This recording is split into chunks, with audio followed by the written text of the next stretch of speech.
Spiritualitas itu kan spirit ya, membangun. Aktual itu sifatnya nyata, gitu. Tas itu kan aktivitas ya, man, ya.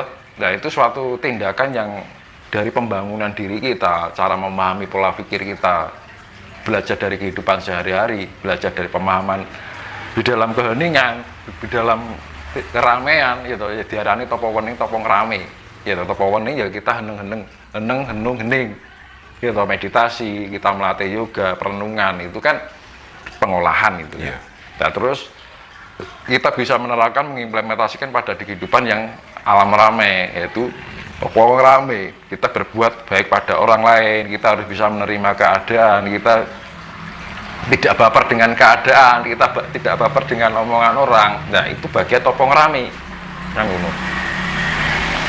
Nah, akhirnya timbul spiritualitas untuk membangun apa? Pembangunan diri, untuk menumbuhkan apa ya? Kesadaran untuk apa? Yaitu untuk menciptakan kasih.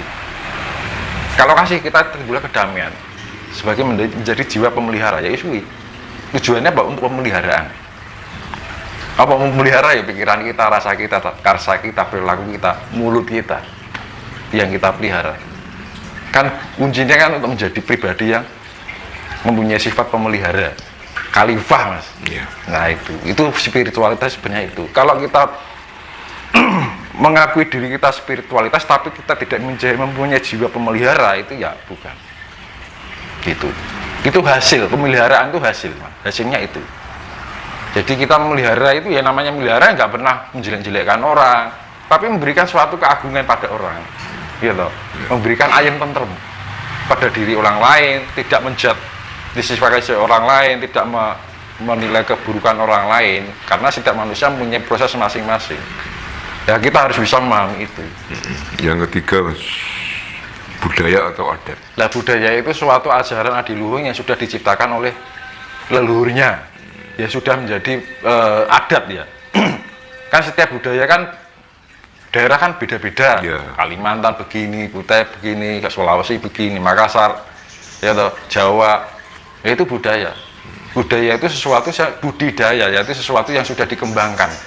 Ajaran-ajaran luhur yang menjadi suatu tatanan kehidupan sehari-hari yang berlaku pada suatu golongan atau daerah tertentu. Terus apa korelasinya dari ketiga unsur tadi tersebut dalam keberlangsungan alam semesta? Pemeliharaan. Yes, kuncinya. Kita menggapai agama tujuannya apa? Ya untuk tujuan pemeliharaan. Halo, Mas. Spiritualitas hasil terakhir yang kita capai adalah pemeliharaan, Mas. Iya toh. Budaya itu ya untuk pemeliharaan semesta. Ketika kita mampu memelihara pikiran kita, ketika kita mampu memelihara perasaan kita, karsa kita, mulut kita, perilaku kita, sama saja kita memelihara alam semesta ini. Bila mana setiap orang ini di dunia ini mempunyai jiwa-jiwa pemelihara, dunia ini akan tercipta kedamaian, gemah ripah loh jinawi. Nah, manakala di dunia ini tidak bisa di permukaan bumi ini tidak bisa menciptakan pribadi pemelihara ini, ya sudah. Ini alam ini sudah memasuki berbagai portal penyaringan. Gitu, Mas. Cokro panggilingan, Mas. Gitu. Ya itu sudah menjadi ketentuan Tuhan, yaitu ini bukannya Tuhan itu mahal jahat enggak, dengan mengadakan bencana itu jahat enggak, itu bagian dari karuna belas kasih Tuhan yang tidak bahagia, gitu. Iya, bagian belas kasih Tuhan. Bencana itu bagian dari belas kasih Tuhan tapi tidak bahagia, karena ya itu hukum imbal balik, Mas. Manusia sudah berani menanggung resiko, iya. Atas dasar apa? Ya keinginan. Dari jutaan orang, ribuan orang, miliaran orang sudah mengumbar keinginan dan karsanya itu tanpa batas. Ya. Dia tidak bisa memelihara karsanya itu untuk terkendali. Makanya ya kehancuran, Mas. Kalau sudah semua merata global ini diarani dajjal mendunia lah ya kuwi, Mas. Sanepo kan. Iya. Ini, Mas, saya lanjut. ini terkait dengan meditasi, Mas. Oh.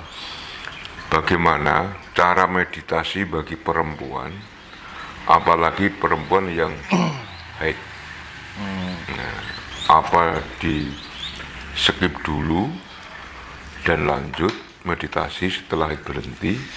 Karena di agama haid adalah darah kotor dan najis. Cari sopo, Mak? Iya. Loh, justru haid itu butuh ketenangan dan relaksasi. Iya, toh, Mas. Orang haid itu tidak boleh berpikir selalu tegang, tidak boleh kecapean, ya kan? Berarti kan dilakukan sebaliknya, melakukan relaksasi dan ketenangan.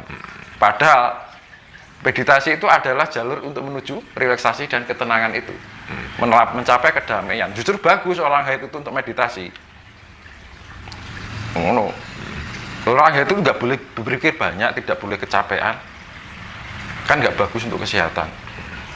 Kan ada tekanan darah ya, karena ketika makanya wanita ketika haid itu emosionalnya tinggi. Karena apa? Tekanan darahnya juga kuat. Karena timbulnya emosional itu karena tekanan darah yang terlalu berlebihan. Nah, butuhnya relaksasi tuh, Mas. Iya. Kan meditasi kan wis afirmasi rileks, afirmasi tenang, afirmasi damai. Malah bagus no. Gitu. Nah, makanya kadang-kadang kita menggunakan nalar kita, gitu loh. Ini 2 pertanyaan terakhir, Mas. Pandangan narasumber tentang peradaban baru bagaimana? Peradaban baru ini kan sudah menjadi jalan ya, Mas. Bencana-bencana ini kan sudah bagian sudah dari. merupakan tanda, Mas ya? Ya, sudah menjadi langkah lah kan, Iya. menuju. Ini saya ceritakan ya, saya jadi ingat ya. Sebenarnya itu untuk membuka portal peradaban itu terdapat 7 lapis, Mas, portalnya. Jadi lapis 1, lapis 2, lapis sampai 7. Nah, itu portal pertama itu dibuat, saya lihat itu dibuka tahun 2018. Ya. Dan itu terjadi pembukaan portal itu setiap bulan Suro. Tuh. Nah, 2018 itu waktu pembukaan, saya waktu meditasi di bulan Suro, kira-kira antara tanggal 21 September. Ya. Iki wis tak blak kisan lah. Ya. Ini sebenarnya rahasia, wis tak blak kisan wae ya. Terus di 2001 tanggal 21 September 2018 itu saya meditasi, saya kayak melihat film gitu, Mas. Padahal saya nggak memikirkan apa-apa. Kayak melihat film laut, ombak laut ketemu ombak laut, kan gitu. Terus begitu habis itu nggak terpaut agak sedikit lama, sedikit waktunya sedikit lah setelah ada perwujudan itu, ada orang di pojok sebelah kiri saya, di depan saya sebelah kiri, pakai jubah yang warnanya putih bladus, Mas. Terus pakai sorban. Saya juga sendiri aneh dari kayak orang Arab gitu ya, Mas? Ya kayak orang Timur Tengah, Mas. Saya tuh dari kecil aku kan sering lihat kayak gitu ya. Kok ini aneh sendiri kok dari orang asing gitu loh. Jadi putih bladus nganggo jubah lah, Mas. Nganggo sorban. Irunge rada mancung. Rada kene rada enek buruke ngono. Lah aku kan nek jenenge kalau sudah memasuki di dunia alam maya itu kan pakai bahasa yang kita mengerti aja. Mereka kan juga bisa pakainya bahasa rasa. Nah, akhirnya aku menerjemahkan ini dengan bahasa Jawa. Jenengan sinten? Saya tanya begitu. Dia cuma diam. Sampai saya tanya 3 kali, jenengan sinten? Gitu. Jenengan sinten sampai 3 kali nggak semaur gitu ya. Lah, waktu saya selesai meditasi, saya kan renungan, Mas. Iya. Aku gak gagas, tapi aku masih melihat Sosok itu masih duduk di situ. Terus aku cuek aja gitu kan. Tunggu takoki menang ya aku menang ya gitu kan. Terus dia bilang, tapi pakai bahasa yang saya mengerti.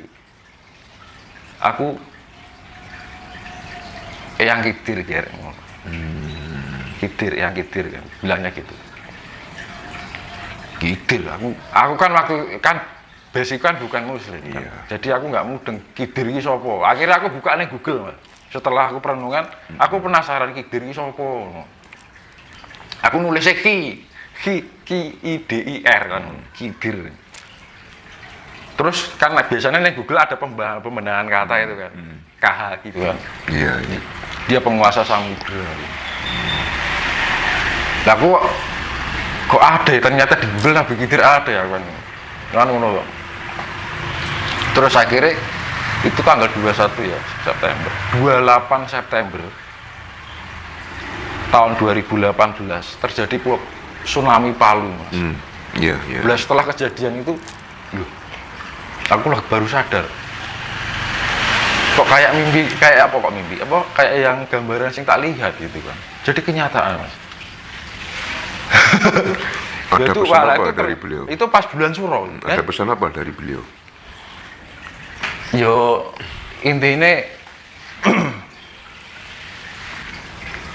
kon siap-siap gitu. Oh, Kon siap-siap itu bahwa ini ada pembukaan portal. Nanti portal pertama itu terjadi tahun 2018, gitu. Setiap Suro, Mas. Portal kedua itu di tahun 2019. Portal ketiga di tahun 2020. iya. Ya, makanya kan 2020 itu kan langsung terjadi Merapi meletus nggak berhenti-berhenti itu kan sampai Merapi meletus bentuknya kayak abunya kayak berbentuk semar gitu. Ya toh. Pertama 2018, portal kedua 2019, makanya mulai tahun ini banyak pembangkitan spiritual, orang-orang tiba-tiba terinkarnasi kan gitu.